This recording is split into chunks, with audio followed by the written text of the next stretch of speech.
Meu nome é Nice e sejam bem-vindos a mais um áudio aqui para o canal. E hoje nós teremos a continuação da história do profeta, parte 2, do livro Arte de Recomeçar.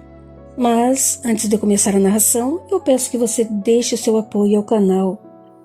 Para mim significa muito, é muito importante para o crescimento do mesmo.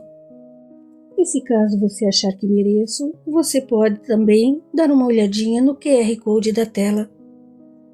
Tudo isso significa muito para mim, é o reconhecimento do meu trabalho e uma forma de me manter no canal. Ok? Então, dados os recados, vamos para a primeira parte da história do profeta. Mal raiar o dia, após ligeira visita ao quarto da filha adormecida, quando lhe constatou a evidente melhora, dirigiu-se ao paiol, disposto a resolver a derradeira pendência. Encontrou o moço sentado, tateando tiras de vime com as mãos sensíveis, traçando o grande cesto. Saul buscava no trabalho forças para continuar a viver, suplantando a desgraça que o atingira. Consciente da impossibilidade de enxergar novamente, com a ajuda da mãe de Marta e muita resignação, conseguira adaptar-se às novas condições existenciais. Precisava sobreviver e não pretendia fazê-lo às expensas de outros. Assim, o prepotente e orgulhoso senhor encontrou-o a trançar as tiras. Ora, ora! Julguei achar-te deitado, dormindo. Acreditei estarias cheio de ira contra teu senhor. Vejo que me enganei. Melhor, pois me poupas o trabalho de livrar-me de ti. Como pude pensar que me causarias embaraços? Tu, um pobre coitado, um nécio. Sendo justo e piedoso, permito aqui viveres, desde que sejas útil, pois não pretendo sustentar um homem forte e sadio, cujo único defeito é não enxergar. Cegueira não é doença. Fica, no entanto, longe de mim, pois trazes à minha lembrança triste e constrangedores acontecimentos, dos quais és o culpado. De saída, já na porta, estacou subitamente exclamando: há uma condição importantíssima. Guarda absoluto sigilo de tudo. Se eu souber que abristes a boca... O moço ouviu tudo, cabeça baixa, grossas e quentes lágrimas escorrendo dos olhos mortos.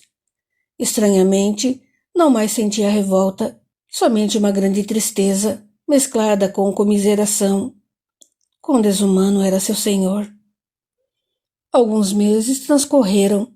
Aos poucos, Saul readquiria confiança, acalmando-se. Não abrigava no generoso coração ímpeto de revanche, mas uma mágoa que o importunava, manifestando-se a cada momento em que seus apurados ouvidos escutavam a voz do amo. Ouvia-o a gritar com os servos, escutava os gemidos e o pranto provocado por seus impiedosos castigos. Ansiava pelo esquecimento, intuindo que somente assim teria paz. Queria tudo olvidar, queria.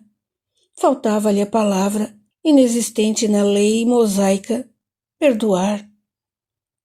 Logo, conheceria alguém cuja lei maior seria o amor, incondicional e pleno, tudo perdoando, tudo esquecendo.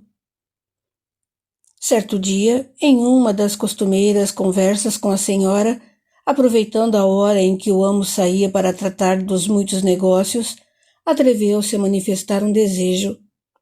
Apreciaria morar longe dali. Senhora, presinto que seria enorme bem para minha alma, ainda ferida, afastar-me desta casa, pois a presença de vosso marido desperta em mim sentimentos e emoções dos quais não me agrado e que ainda não consigo superar. Estou curado fisicamente, graças à vossa bondade. Aprendi a conviver com a escuridão, e ela já não me afeta como no início. A negritude de meus dias proporcionou-me a oportunidade de desenvolver outros sentidos, dilatando-os. Falo do tato, do olfato, da audição, do paladar. Além disto, a vós posso relatar sem constrangimento ou temor. Algo surpreendente tem ocorrido. Vejo com os olhos da alma, de uma forma que as pessoas ignoram, presas que estão às suas vidinhas rotineiras e materialistas, desatentas a tudo o que as rodeia. Seres, muitos dos quais conheci quando em seus envoltórios corporais, hoje na pátria espiritual, comigo conversam. Convivo com outros também, amigos de mundos diferentes do nosso e muito mais evoluídos. Assim, todos eles contribuem para afugentar a solidão. Jamais estarei só ou desprotegido. Voltando ao pedido, lembrai-vos daquela cabana de caça em meio ao bosque? Há dias venho pensando em implorar que sejais minha intercessora junto ao vosso esposo, para que ele me autorize a lá viver de agora em diante. Podereis visitar-me, pois sois a responsável por minha salvação na hora mais difícil da vida, e nutro sincero afeto por vós. Foi com verdadeiro alívio que o generoso senhor concordou, pois a presença próxima do cego importunava-o igualmente, despertando a recordação do mau passo dado pela filhinha. Estranhou o interesse da esposa por Saul, indagando: conversas sempre com essa criatura, mulher? Que perda de tempo! Auxilio-o, meu senhor e esposo, e ouso implorar-vos permissão para continuar a socorrê-lo. Não nos farão falta sobras de alimentos e velhas roupas. Faze como quiseres, contando que não me importunes. A generosa mulher arrumou a velha cabana de caça, mandando reparar o telhado em ruínas, completar o revestimento de tábuas que forrava o chão, vedar as entradas de vento e chuva, de maneira a ofertar a Saul melhores condições. Mobiliou-a com simplicidade, levando em conta o estado de seu morador. Finalmente, efetuou a mudança, solicitando com emocionada voz: bem sabes que te considero um filho. Assim, não me impeças de te visitar, de cercar de cuidados tua vida, como qualquer mãe faria, externando seu amor e preocupação. Sentirei saudade das conversas, das produtivas e esclarecedoras trocas de ideias, das permutas de afetividade. Elos de carinho filial e materno unem-nos, pois bem sabemos que eles não se estabelecem necessariamente pelo sangue, e sim por afinidades espirituais. Nos últimos tempos, compartilhamos alegrias e tristezas. Tem sido muito mais meu filho do que aquela que meu ventre gerou. Desde que voltou da infeliz fuga, Marta permanece mergulhada em grande apatia, recusando-se a falar, a não ser por monossílabos, permanecendo a maior parte do tempo no quarto em penumbra. Em vão tento ajudá-la, porém repele meu afeto. Na realidade, nunca fomos realmente amigas. Mesmo assim insisto, desdobrando-me em carinho e atenções. Tudo inútil. Expulsa meus gritos, como se eu fosse culpada de suas desditas. Por que tanta raiva de mim? Eu, se a soubesse com um filho no ventre, tê-la-ia acolhido com amor, alegrando-me com a vinda da inocente criança, ainda que sem um pai para a apresentar ao mundo. Que importa o mundo? Escutando-a, Saul viu formarem-se imagens, cenas em que a figura jovem do professor transitava pela casa de Marta, perambulando pelos corredores e aposentos, buscando comunicar-se, insciente de seu desencarne. Chorava e lamentava a indiferença geral à sua presença, principalmente a de sua amada. Calou-se, pois não havia condições de explicar o que estava acontecendo. Ele mesmo não entendia os mecanismos relacionados ao fenômeno, porquanto lhe faltavam os conhecimentos teóricos a respeito do assunto, o que não impediu, contudo, que intuísse as origens da irritabilidade da moça, indubitavelmente relacionada com o falecido e enamorado professor. Confortou a senhora como pôde, asseverando a continuidade dos laços de amizade, garantindo que continuariam a encontrar-se sempre. Ao final, movido por incontrolável impulso, sugeriu: Convidai vossa filha para a próxima visita. Com certeza, ela não ignora que meus conselhos salvaram sua vida. Dizei mais, relatando a ela que sei da assustadora e noturna visita. Ela entenderá minhas palavras. Dias depois, em clara manhã de primavera, a casinha humilde e asseada recebia a visita das duas mulheres. Mãe e filha buscavam o conforto da palavra amiga e ponderada do jovem cego. Sentaram-se todos, e após a troca de amabilidades iniciais, o moço solicitou à amiga que o deixasse a sós com a calada Marta, sugerindo-lhe um passeio ao encantador riacho próximo. Mal saíra a genitora, a moça desatou a chorar angustiosamente, indagando: Como sabes o que está ocorrendo? És um bruxo ou algo assim? Sinto-me enlouquecer de pavor. Noites após noite, vejo-o adentrar o quarto, o belo rosto, que tanto acariciei e beijei, agora arroxeado com gesto, em atrozes gares de sofrimento e desespero. Ele tenta falar, estende os braços para que eu neles me aninhe. Chora, chora sempre, e seus lamentos enchem-me os ouvidos, penetram minha cabeça. Em pânico, expulso-o, recuso seu toque, embora meu coração esteja dilacerado de saudades. Como pode ser assim, meu Deus? Amei-o, ainda o amo, mas sua presença aterroriza-me. Sei que está morto e apodrece no fundo da caverna, pois meu pai sequer atendeu a meus apelos de proporcionar-lhe o conforto de uma cerimônia fúnebre. Deus! O rapaz escutava em silêncio. Inicialmente perturbou-se, pensando quão pobres eram os argumentos de que dispunha para auxiliá-la. Depois, sentiu-se envolto em doces vibrações, e de sua boca fluíram palavras que diziam da realidade da vida após a morte. De onde viriam tais conhecimentos? Pressentia a influência de fortes e vibrantes energias e escutava-se falando. Depois, como se atraída pelos pensamentos da amada e seu triste pranto, uma figura adentrou a sala, aproximando-se da mocinha, enlaçando-a, fundindo-se com seu corpo trêmulo. Marta sentiu a perturbadora presença, embora nada lograsse visualizar. Sua respiração agitou-se, um peso enorme constrangeu-lhe a nuca. O suor inundou a pálida fronte. Ao mesmo tempo, uma criatura de rara beleza, envolta em alva túnica, os longos cabelos castanhos presos com lindo arranjo de delicadíssimas flores, tão brancas como suas vestes, aproximou-se do jovem professor, envolvendo-o em carinhoso e confortador abraço, murmurando palavras de consolo, convidando-o a acompanhá-la, convincentemente falando sobre a necessidade de desapegar-se, de partir para um lugar melhor, onde poderia ser feliz. Finalmente, acedendo, o jovem abandonou Marta, ainda que a contragosto, liberando-a do envolvente amplexo, e os dois espíritos dirigiram-se à porta, de onde a celestial visão acenou para Saul, despedindo-se carinhosamente. Ele tudo via, com intrigante perfeição. A mocinha, entre soluços, continuava: Até meu filho eu perdi, tu sabes? Que me restou da vida? Meu pai persiste na infeliz e absurda ideia de casar-me com alguém de posses, unindo fortunas. Que me importam riquezas? Elas não me fazem reviver as doces e intensas emoções do amor.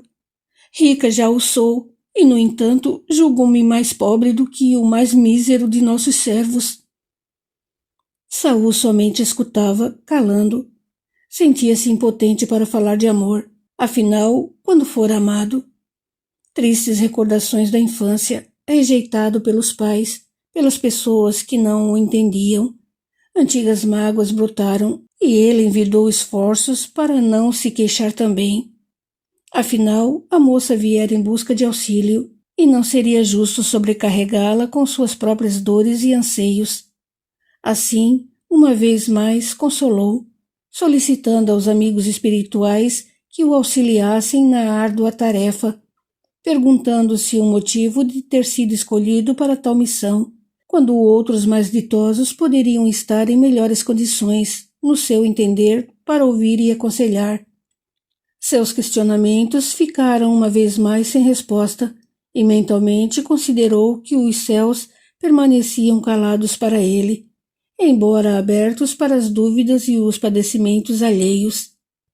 A partir daquele dia, mãe e filha encontraram o fio da meada em seu relacionamento, iniciando uma nova etapa, na qual o respeito e a amizade imperavam.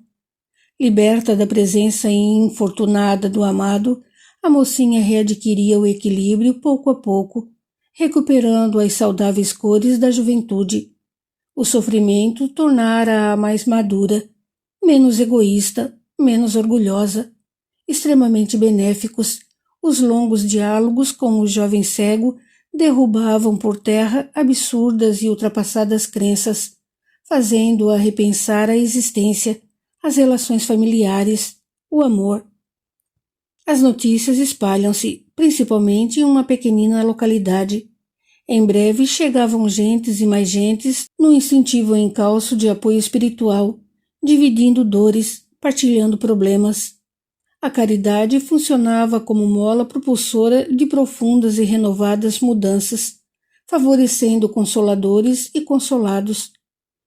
Em meio ao pequeno e verdejante bosque, a humilde cabana tornou-se seguro referencial, onde aportavam seres em desajuste, relatando naufragadas esperanças e desfeitos sonhos. Encarnados e desencarnados buscavam o médium, e embora continuasse a acreditar-se pequenino demais para a tarefa, ele acedia em ouvir e consolar, surpreendendo-se com o reconforto demonstrado pelas pessoas. Algumas chegavam a curar-se de males físicos, outras abraçavam suas cruzes redentoras com alento e resignação dante inexistentes. Foi naqueles dias que Jesus passou por aquela localidade obscura. Na retirada moradia, Saul sequer teve notícias de que ele viria. Mãe e filha foram ao encontro do Mestre, pois já sentiam nos corações o doce chamamento da verdade. Ricas e saudáveis, algo ainda lhes faltava. Desde os infortúnios relacionados à malograda fuga, novas necessidades existenciais haviam surgido, principalmente para Marta. Belas roupas, joias, luxo, nada ocupava o mesmo espaço de outrora, e as almas das duas mulheres ansiavam por muito mais. Jesus, com sua bondade e sabedoria, descerrava desconhecidos leques de opções, permitindo escolhas que implicariam salutares mudanças, constituindo um incontente guia para suas existências. Tão belo, chegava até tirar o fôlego, e suas palavras, compreensão, ternura, carinho, respeito, aceitação, amor. Escutando-o, presenciando as curas, ambas imediatamente pensaram em Saul. Se quisesse, ele poderia curá-lo. Como sempre, muitos convidaram Rabi e seus discípulos para que tomassem lugar em suas mesas, partilhando da hospitalidade de seus lares. Aproveitando o afastamento do esposo em providencial viagem de negócios, a senhora ofereceu sua casa ao mestre, exultando quando ele acedeu. Após a refeição, a mulher solicitou a Jesus permissão para falar-lhes a sós, relatando a triste história do moço cego. O divino enviado escutou-a com atenção, sem nada opinar. Finalizando, ela ousou uma pergunta. Por caridade, visitá-lo-eis, mestre. Ficará tão feliz em conhecer-vos. Podereis curá-lo, mestre? Dói-me a injustiça contra ele praticada por meu esposo. Aflige-me a escuridão em que o pobrezinho está mergulhado. Punge-me a resignação com que enfrenta os problemas, sempre disposto a atender os infelizes que o procuram. Ele jamais se queixa, ao contrário, escuta as lamentações alheias com serenidade e compreensão.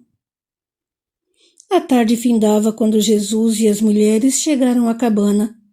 A mais velha adentrou, anunciando a Saul a visita do Rabi, enquanto o mestre e Marta quedavam-se à sombra de enorme árvore. O moço volveu a cabeça em direção à porta e, em meio à escura cegueira, percebeu-o, recortado contra as luzes do crepúsculo. Na sala humilde, os costumeiros companheiros espirituais do moço também aguardavam o excelso visitante, que se aproximou, envolvendo Saul em caloroso amplexo, beijando-o nas faces molhadas de lágrimas. Assentou-se a seu lado no rústico banco, serenamente perguntando: Esta mulher suplica o retorno de tua visão. Precisas enxergar, meu amigo. Quão cegos são os homens que vivem única e exclusivamente a vida material, impossibilitados de contemplar a verdade, que não está afeta aos olhos do corpo físico. Tu, ao contrário, embora mergulhado em sombras, não te deixas por elas dominar. Pedem-me a cura, mas não vejo doença. Ao roubarem a luz de teus olhos, diante das posturas por ti assumidas, podes considerar-te credor perante a vida. Não há em ti revolta ou desespero. Sofres, eu o sei, mas prossegues sempre, persistindo no bem, galgando os degraus evolutivos lenta e seguramente. Levas o consolo aos que choram, amas sem esperar retribuição. Aos olhos do mundo és um deficiente, aos de Deus, um convalescente da longa moléstia do egoísmo, contra o qual a boa nova certamente constituirá poderoso medicamento, fornecendo-te subsídios para prosseguir adiante com mais firmeza, maior segurança. Sob os suspeitos olhares das mulheres, os dois entabularam comprida conversação. Quanto Jesus tinha a ofertar a Saul. Fez-se escura a noite, e o mestre não se incomodou com o passar das horas. Depois, acendeu ele mesmo a candeia, colocou lenha no velho fogão e então, sorrindo amavelmente, disse à mãe e filha: Sabeis cozinhar, certamente. Não me considero um perito em tais afazeres, necessitando do vosso concurso. Enquanto isso, conversarei mais um pouco com Saul. Passaram a noite na casinha do bosque. O silêncio da mata casava-se ao luar de prata e às fulgurantes estrelas. As perguntas do jovem não pareciam ter fim, e o mestre respondia-as com propriedade e sabedoria. Sua doutrina de amor descortinava-se ao deslumbrado Saul. Depois, como se fazia tarde, Jesus escolheu um lugar sob o céu de estrelas e, na companhia de rústica coberta, deitou-se, adormecendo imediatamente. 5 dias permaneceu Jesus na casa de Saul. A senhora e sua filha foram-se logo na manhã seguinte à chegada, obedecendo aos imperativos do lar, receosas do regresso do intolerante senhor, que indiscutivelmente de nada deveria saber a respeito do ilustre visitante. Ao final do 5º dia, o mestre indagou mais uma vez: Queres que te devolva a luz dos olhos, meu amigo? Mestre, deste-me algo muito maior e mais precioso do que a mera cura do corpo físico. Acendestes em mim uma cintilação que iluminará meu espírito milênios afora e acompanhar-me-á pela eternidade. Este corpo, transitório tabernáculo do imortal espírito, perder-se-á com o correr dos anos, retornando ao pó e às cinzas. É necessário e importante, mas jamais deverá ou poderá suplantar as prioridades do espírito que o anima. Contudo, acaso desejardes que se faça em mim a vossa vontade, Senhor? Tua fé curou-te, Saul. Em nome do Pai, eu restituirei tua visão. Contudo, antes que vejas novamente com os olhos da carne, apreciaria informar que não houve injustiça no ato praticado contra ti. Nosso irmão, ao cauterizar teus olhos com um incandescente estilete, assumiu significativo débito contra as leis divinas de amor e caridade. Mas tu, Saul, resgataste o passado quando chegasses para garantir o poder. Recorda, eu ordeno. O moço observou a enorme tela mental desdobrar-se à sua frente, Cenas desfilavam e ele nelas estava, com diferente corpo, mas seguramente ele. Emoções do passado e do presente mesclavam-se com atordoante nitidez e surpreendente velocidade. Egito Antigo, séculos atrás.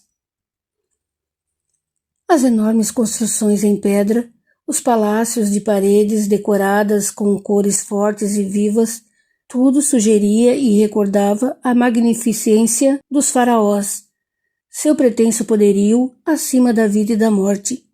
As pirâmides contra os céus de límpido azul, guardiãs da vida após a morte, representavam humana e vã tentativa de proteger os mortos contra a implacável destruição do templo e dos vândalos. Saul podia sentir nas narinas o cheiro característico do Nilo, com suas férteis margens inundadas, as plantações tremulando à brisa quente, o alarido dos trabalhadores, os gritos dos capatazes. As flores de lótus descerravam-se ao sol nas águas do rio sagrado, flores dos deuses. Um homem, luxuosamente paramentado, descia as escadarias do templo. Em seu peito forte e moreno brilhava o medalhão do Deus Sol. Era ele, Saul, embora tão diferente no físico.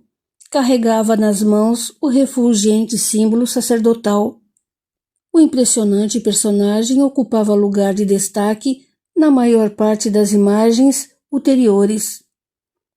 Como podia ser tão implacável, tão sedento de poder e riqueza? Em tudo e todos reafirmava seu domínio. Adentrava o palácio do faraó com confiante familiaridade, displicentemente caminhando pelos corredores, trocando ideias com o soberano e sua família, opinando, influenciando, manipulando sem nenhum pudor ou remorso. Algo o absorvia a atenção do governante do poderoso Egito, a tumba que abrigaria seus despojos depois da morte. Nela guardado, sobreviveria ao óbito, retornando ao corpo no momento certo. A suntuosidade da pirâmide garantiria seu reconhecimento pelos deuses, inequivocadamente sinalizando o valor de que era digno como divindade encarnada na terra, garantindo diferenciado e justo tratamento. Pobre faraó! Da verdade conhecia somente uma pequenina parte, ignorando que o retorno correria sim, mas através da reencarnação em novo corpo, e não necessariamente em meio à realeza. Poderoso e orgulhoso espírito, abrigar-se em um mínimo invólucro carnal de mísero escravo, conforme suas necessidades evolutivas. A areia do deserto refletia o sol do meio-dia. Estavam finalmente concluídas as obras da gigantesca pirâmide. Na câmara mortuária, operários davam os últimos retoques e os ourives completavam a magnífica máscara mortuária em ouro, esmalte e lápis lazuli, representando o faraó em sua jovem e bela idade, pois ele pretendia que os deuses o encarnassem com tal imagem, não importando com quantos anos deixasse o corpo. O poderoso sacerdote tudo comandava pessoalmente, certificando-se da perfeição nos mínimos detalhes, crendo que o faraó poderia despreocupar-se, desfrutando cada dia de sua existência, certo de que sua integridade estaria assegurada quando chegasse a hora de partir. Tudo pronto. Retiravam-se todos a um comando seu e o religioso fechava as pesadas portas, acionando o complicadíssimo sistema de segurança, garantindo que ninguém mais entraria na tumba. Depois saía para o sol ardente, respirando o ar seco em longos haustos, satisfeito consigo mesmo e com os resultados. Olhava de relance para a pilha de corpos a um canto, desviando o olhar com displicente irritação. Pertencia aos escravos e operários que haviam labutado na obra e, de alguma forma, compartilhado dos segredos da gigantesca construção. Jaziam ao sol, e as moscas enxameavam, atraídas pelo forte e adocicado odor de sangue. A uma ordem do sacerdote, foram lançados a uma vala adrede preparada, a significativa distância da pirâmide, a fim de não conspurcar o terreno. Uma pergunta do comandante dos guardas reais, pessoa de sua inteira confiança, provocava uma suspeita. Todos foram eliminados. Estais satisfeito, Supremo Sacerdote? Todos menos os soldados, os executores de seu decreto de sumária eliminação das testemunhas. Contava-os discretamente. 10, incluindo o oficial. Sorria, respondendo com falsa bonomia. Muito. Vamos para o palácio. Naquela noite, obedecendo à instrução advindas do templo, mercenários cegavam os 9 soldados e o oficial em comando, utilizando ferro em brasa, resguardando o segredo da pirâmide mortuária, pois não poderiam indicar o local de entrada. Impossível encontrá-lo na escuridão de cauterizados olhos. Sempre no intuito de agradar, o sacerdote sugeria ao faraó que o Estado mantivesse cada um deles e suas famílias, nada lhes deixando faltar, acrescentando: assim vos louvarão, derramando energias positivas sobre vossa real pessoa. Longa e respeitada seria sua existência, acumulando amplos conhecimentos através de fecundos estudos, principalmente na área espiritual. Jamais questionou sua conduta, julgando correto e justo defender a segurança e a integridade de seu faraó, principalmente no tocante ao desencarne. Acreditava que na qualidade de religioso e o homem de confiança do Império Egípcio, competia lhe decidir, mesmo custando o sacrifício de vidas. Que importavam algumas pessoas diante da sagrada magnificência do soberano e do Egito? O poder estava em suas mãos sacerdotais e requeria pulsos firmes. Realmente julgava estar fazendo certo. A voz mansa e compreensiva de Jesus trouxe-o à atualidade. Fazendo mau uso do poder inerente à posição que ocupavas no templo, criaste pesados débitos, meu amigo. Deus jamais pune, ao contrário do que costuma acreditar as pessoas.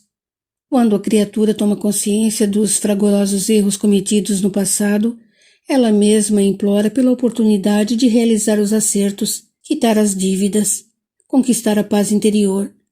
Isso ocorre à medida que ascende evolutivamente, aperfeiçoando seus sentimentos. Nesse triste drama do presente, encontrasse o orgulhoso faraó de outrora na figura de Marta, e oficial que nunca perdoou a traição e a cegueira, como o amo que te infligiu idêntico castigo. Montando o cenário reencarnatório, o livre-arbítrio de cada um de vós imprimiu os caminhos das ações.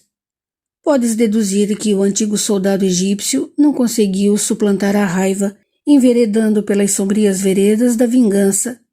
Quanto ao faraó, hoje em corpo feminino, ainda insiste em seu raciocínio egocêntrico, desconsiderando as consequências de seus atos. Parece-nos, no entanto, que assimilaste muito bem a lição, sobrepujando as dificuldades, esforçando-te para perdoar, doando-te aos menos afortunados com amor e resignação. Assim sendo, levando em conta tuas futuras tarefas, em nome do Pai, ordeno. Vê, Saul. Como era bom enxergar novamente. Seus olhos encheram-se de lágrimas ao fitar o amigo. Depois, como que adivinhando a boa notícia, as 2 mulheres apareceram. No olhar carinhoso da mais velha, Saul leu sincera alegria e uma paz muito grande. Ao abraçá-la, murmurou baixinho, de maneira que somente ela ouvisse. Minha mãe do coração. Marta fitava-a calada. Mudara tanto a moça. Onde estava a jovem orgulhosa e petulante de outrora? Onde as faces rosadas e o jeito de menina? Onde os olhos brilhantes e o riso fácil?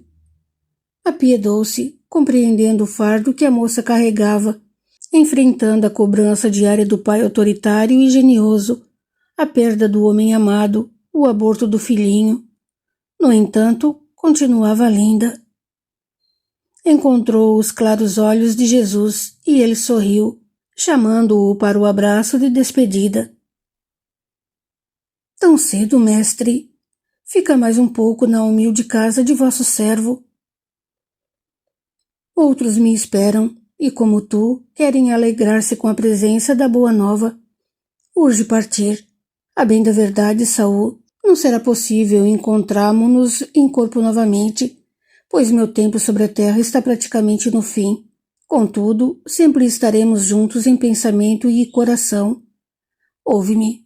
Durante o dia tecerás teus cestos, garantindo o pão e o abrigo honestos, dignos. À noite, nas horas de lazer, espalharás minha doutrina de amor.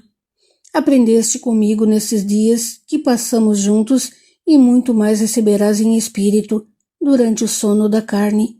Além disso, os amigos espirituais encarregar-se-ão de repassar-te o necessário na hora precisa, desde que proponhas ao trabalho redentor.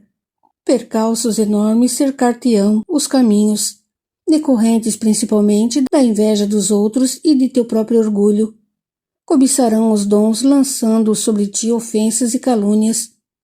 Inteirarão eliminar-te com ataques físicos, verbais, emocionais. Persevera no bem e prossegue, não olhes para trás. À frente a luz brilha sempre, iluminando as sendas daquele que persiste no trabalho do bem.